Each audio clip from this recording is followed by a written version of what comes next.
Patay ang isang lalaki sa lungsod ng Parañaque matapos siyang pagbabarilin ng dalawa na naman na makangkas sa motorsiklo.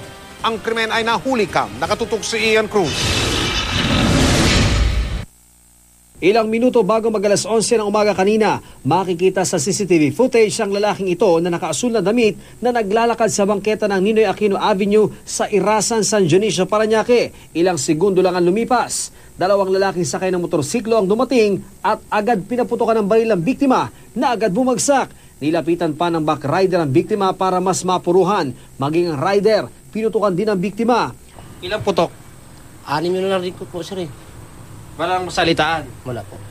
Agad tumakas sa mga nakamotor na suspect na pareho nakasombrero. Dumating naman ang batang anak ng biktima na halos maglupasay nang makitang patay na ang ama.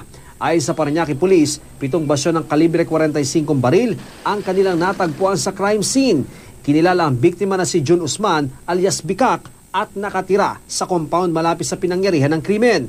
Posibleng droga raw ang motibo ng krimen, lalo't asset daw ng mga pulis si Usman. Nagtuturo ng mga nagbebenta ng mga illegal na droga. Kaya niligpit siya. Oo.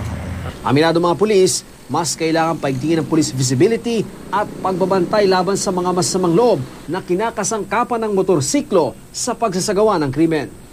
Mahirap kasi hindi sila naaabala sa traffic kahit saan sila lumulusot. Tsaka mabilis silang nakakatakbo. Ian Cruz, Nakatutok, 24 Oras.